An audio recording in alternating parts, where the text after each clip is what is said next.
How to start a catering business and make $288,000 a year. There's a massive need for food catering right now because large weddings and large gatherings are back.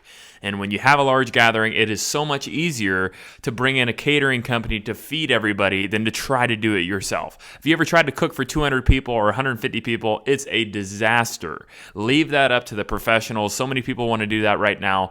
And this is where you could take advantage of that opportunity by starting a catering company. Okay, so catering companies make money off of each plate, right? So they have a per plate charge. And essentially how many people are there times the plate is how much the catering company makes.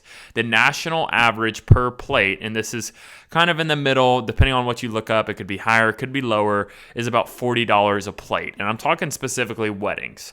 I would start a catering company with the intent to focus around weddings because the wedding industry continues to grow every single year. And I think that's something that's not going to go out of style. People are always going to get married and they always want to eat and dance on the dance floor, right?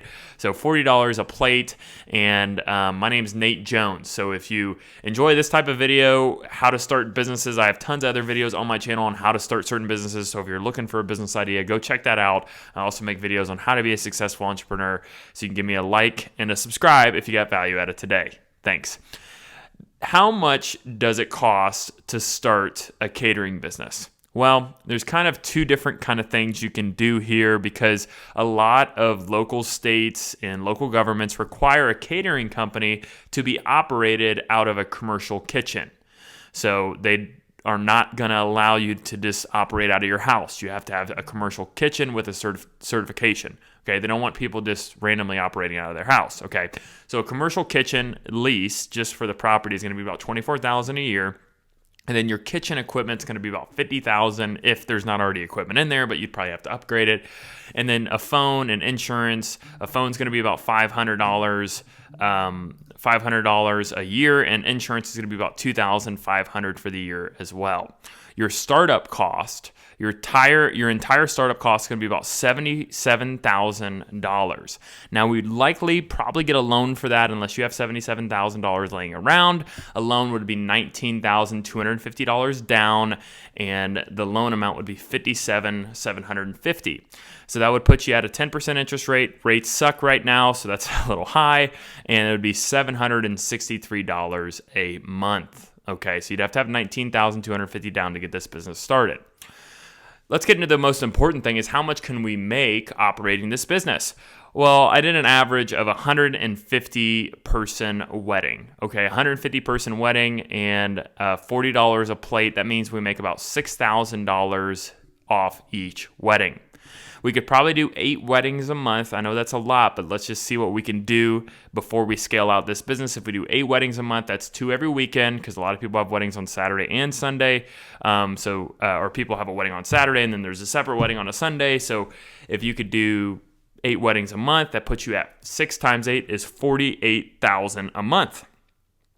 Now, the most important thing is profit. If we don't talk about profit, then who cares about making money if you don't keep any, right? So the average profit margin, and this really depends on each company, is about 30%.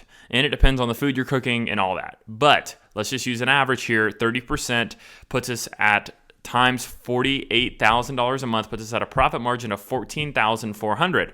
Subtract that from our monthly loan payment, which is $763, puts us at $13,637 a month, puts us at a gross profit of $163,644. If we take out our down payment, that's about $143 that first year. So that profitability continues to go up every single year as we continue to bring in more weddings and scale out that business. So a pretty good business, and I think it is a very much so a need.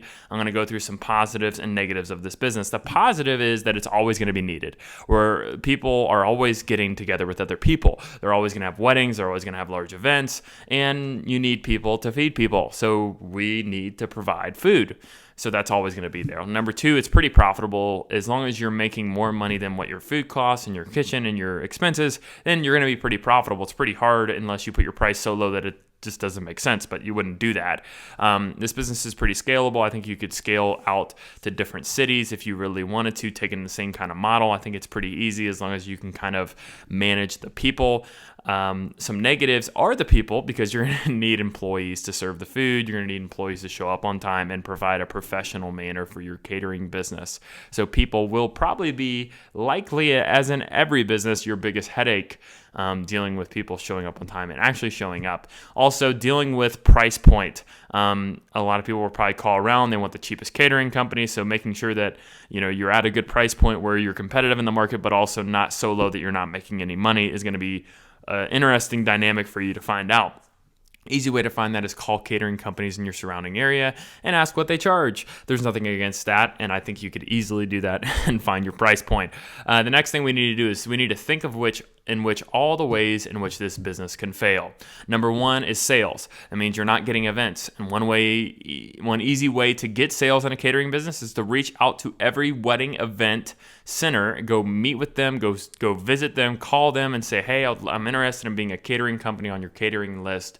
And go to there's usually a trade show in every city about weddings. Go to wedding trade shows, get connected with everyone in the wedding industry so everybody knows that you're catering weddings out there, and you will get events as long as you pick up the phone. The phone has been the most important thing in my business.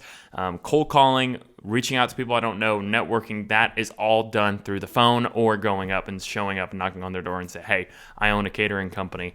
I'll be happy to provide some service for you. That's how you solve the sales issue. The next thing is the quality. You need to have good food. If you don't have good food, everyone's going to complain, and then no one's going to hire you as a catering company. So if you need to take a class on how to cook for numerous people, there's probably a local culinary class or a class online or anything in which you can learn and really learn from somebody. So you might have to spend a little bit of money at the beginning, but it will pay off in the long run so you don't go out of business. Another thing is, again, this business could fail by not having employees. You cannot run this business by yourself that easily. So if you have a good staff for those events, that would eat into profitability. I would think that would cost you about $20,000 to $30,000 a year. So you'd still be netting six figures, but you're going to need some people to help you serve that food. The next thing we need to do is, if you're really serious, you need to meet with a local attorney or a local CPA to help you set up your LLC, and also find an insurance agent that is used to dealing with catering companies to find general liability and other insurance coverage that you may need. Commit to starting. Being a business owner has been the best thing I've ever done in my life. It's given me more money, more freedom, and more flexibility.